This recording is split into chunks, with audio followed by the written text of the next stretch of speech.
right, folks, we are here to do another practice problem for linear programming. And linear programming, remember, is when you basically have a word problem that has a situation that you want to maximize or minimize, and some constraints, which are inequalities, some boundaries, some guidelines that you have to stay within. And we graph it all, and then we use the corners to find the place where the best case scenario happens, the maximum or the minimum, whatever it is we're trying to find. So at the very start of this problem, the first thing I always look at is somewhere in the last sentence, maybe the next to last sentence, it tells me what it is I'm looking for. I'm trying to find this carpenter's maximum profit per week. Okay? So that is, and sometimes it's called the objective function, sometimes it's called the profit function if it's related to profit. That is the thing I am trying to find. Either I'm always going to be either trying to maximize something or minimize something. In this case, it's the profit. So in this particular problem, the only places it talks about money is when it's talking about profit. So that makes it easy. I go back and I look for dollar signs, and that tells me about profit. So in this particular problem, it says the profit on a large bookcase is $50, and the profit on a small bookcase is $20. This is why I like to start with this last thing, is because two things happen here. First of all, by figuring out what it is I need to optimize, that helps me clue in on what it is I need to find. Because I now know that I need to know how much money I make a week, which means I need to know how many bookcases I make that are large and how many bookcases I make that are small. Because if I knew how many large bookcases I made and I knew how many small bookcases I made, I could just say $50 for each large bookcase plus $20 for each small bookcase, and that would give me the profit. So my profit function, I'm going to call X my number of large bookcases, and I'm going to call Y my number of small bookcases. That is the other thing I like about starting with this, is because figuring out this expression, figuring out what I need here, also helps me figure out what my variables need to be. Because that's the information I need to figure out. I need to know how many large bookcases and how many small bookcases. So that's my variables. So maximum profit comes, or just profit period, comes from $50, excuse me for changing pens, for each large bookcase plus $20 for each small bookcase. So this is what I'm trying to maximize. Now, this is kind of like when you're making a recipe and it tells you to combine some things and then set them aside. Once I've got this figured out, I'm going to set it aside. I'm going to focus on figuring out what are my constraints. Constraints are your limitations, okay? And usually they're about everything needs to come in under this amount or over this amount. You only have this much time to work with, or you only have this much money or this amount of materials, or you have to make at least this many. So constraints are always inequalities, okay, meaning greater than, less than. So I'm going to look at everything else in the problem is basically going to come out to be a constraint. The first sentence, that's just intro. That doesn't really tell me anything. The next sentence, though, does. It says it takes 6 hours to build a large bookcase and 2 hours to build a small one. Okay, so the amount of time I'm going to spend building these bookcases is 6 hours times the number of large ones, 2 hours times the number of small ones, and then jumping over that profit statement, it says the carpenter can spend only 24 hours a week making bookcases. So only 24 hours a week means less than or equal to 24 hours a week. So that's all the hours he has to work with. So that's a limitation. So 6 hours for each large bookcase, and X is the number of large bookcases, plus 2 hours for each small bookcase, and Y is the number of small bookcases, has to come in at less than or equal to 24. So this is my first constraint. Now I've gotten up through this point in the problem, and then I have and then this last bit here. He must make at least 2 large and at least 3 small each week. So those are 2 more constraints. If X is the number of large bookcases, then it has to be at least, which means greater than or equal to 2. That's what at least means, is greater than or equal to. And if he has to make at least 3 small, y is the number of small, y has to be at least 3, so greater than or equal to 3. So these are my 3 constraints, and I'm sorry there's empty space there. This all goes together. Okay, these are my 3 constraints. They were my 3 inequalities, and so I'm going to graph those 3 inequalities. Now, graphing a linear inequality basically means an inequality line. It's just like graphing a line except for 2 things. You have to decide whether it is dotted or solid based on whether this is less than or greater than or less than or equal to greater than or equal to. And you also have to figure out where to shade. So the very first step is I'm just going to treat this just like a line and figure out where do I put it.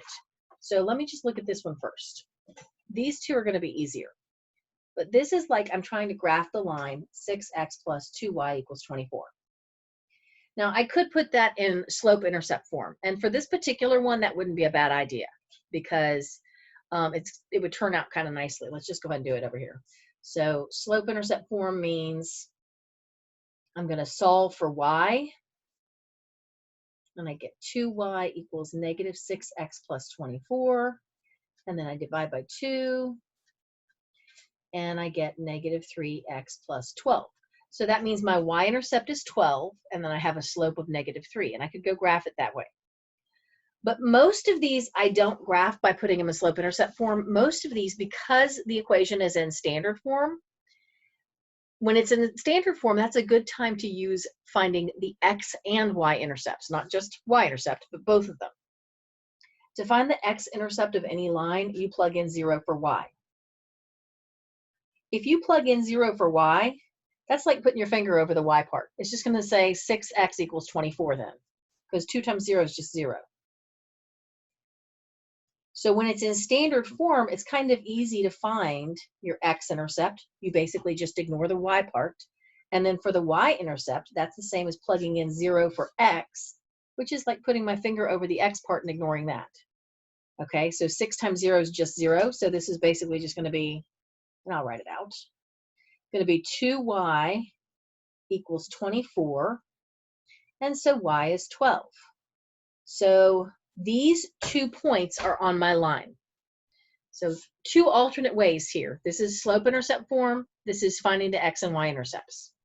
I kind of like this for these types of equations. So these 2 points are on my line, so I'm going to go to the graph, and I'm going to graph the point 4, 0 and 0, 12. 4, 0, 0, 12, and I'm going to connect them using whatever you have at hand. Like you'll notice this is not a ruler, with a line. Now I said when you're doing an inequality, your line could be dotted or solid. All of these are solid because of the little line under there that says or equal to. That's when you know you get a solid line. Okay, now we have 2 more lines to graph. And as I pointed out, these are going to be easier because x equals lines are just vertical lines. X equals 2 is a vertical line at 2. Looks like this. Okay, and let's go ahead and do that. Notice I didn't shade the first line. We're going to have to go back and do that. We're going to have to shade all of these. And then last but not least, the y equals line. Y equals is a horizontal line. So y equals 3 looks like this. Okay, so this is the line y equals 3. This is the line x equals 2. And this is the line 6x plus 2y equals 24. Now, with a linear inequality, you do have to shade on one side of the graph. Pretend the vertical line and horizontal line aren't there for a second. Let's just go back and look at that slanted line. This says 6x plus 2y is less than or equal to 24. Really, there's a couple ways to do this. Instinctively, if I'm looking for numbers of large bookcases and small bookcases that are going to take me less than 24, that would be smaller numbers of bookcases. If I use numbers out here, that's going to give me big numbers of bookcases. That's going to give me big numbers of time. So smaller numbers of time are going to be over here. But you don't have to just sort of guess and think about it that way. You can plug in a point. So pick a point on either side of your line. Remember, we're talking about, we're talking about this line right here. Pick a point on either side of it. So like, for instance, I might pick the point, how about 1, 1? And I plug that in, and I see if it makes a true statement. 6 times 1 plus 2 times 1, is that less than or equal to 24? 6 times 1 is 6, 2 times 1 is 2, 6 plus 2 is 8. Yes, that's less than or equal to 24. So yes, this side is the shaded side. So I shade that diagonal line, so to speak, on this side. Now, x is greater than or equal to 2. Remember, that was the vertical line right here. So where is x bigger than that? Is it bigger than that over here to the right, or is it bigger than that over here? Well, x values get bigger as you go to the right. So this needs to be shaded to the right.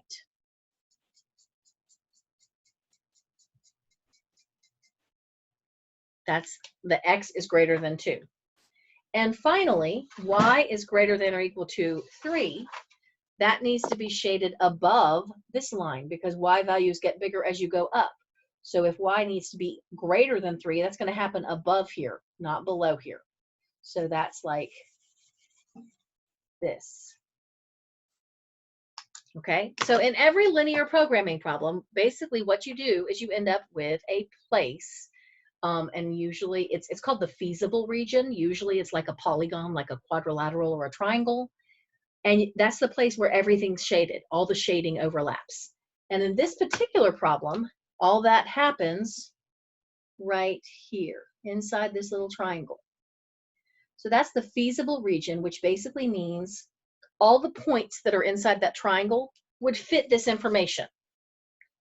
They would work in terms of, I've made at least 2 large, I've made at least 3 small, and I haven't used any more time than I'm allowed to.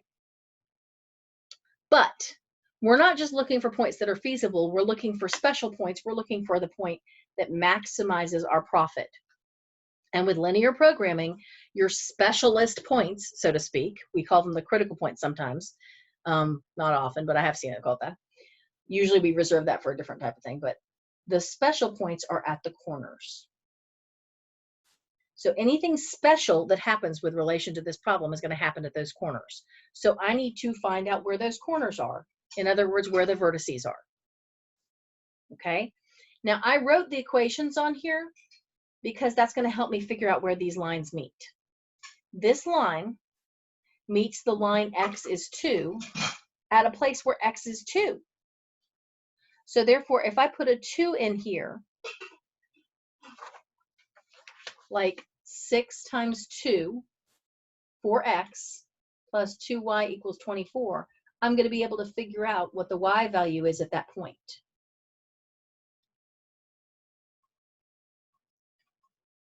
So this point is the point 2, 6. Same thing happens where these two lines meet. This line is y equals 3.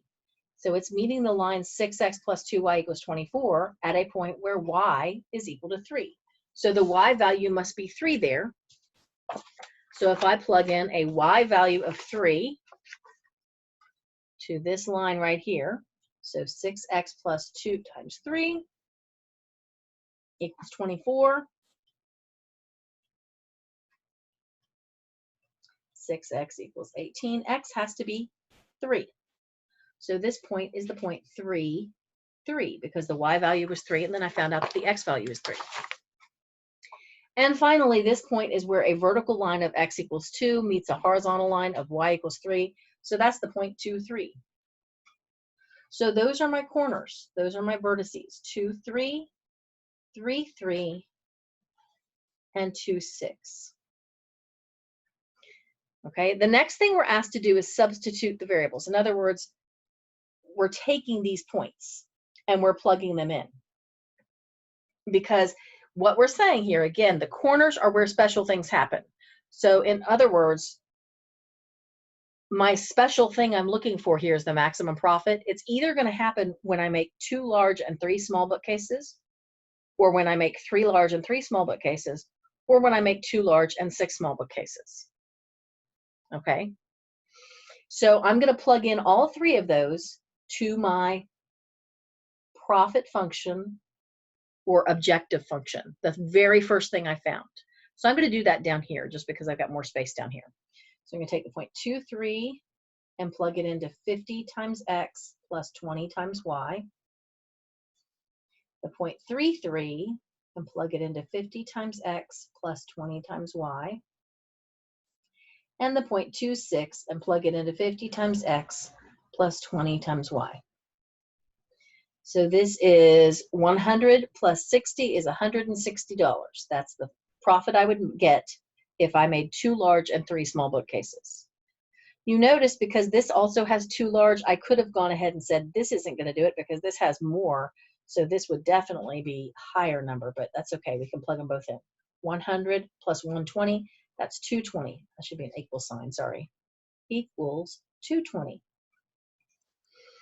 And 50 times 3 is 150, plus 20 times 3 is 60. That's going to be 210. So I have found my answer. The most profit I can make with these under these conditions is $220. And that's going to happen when I make 2 large and 6 small bookcases. And that's my answer. Hope that helped.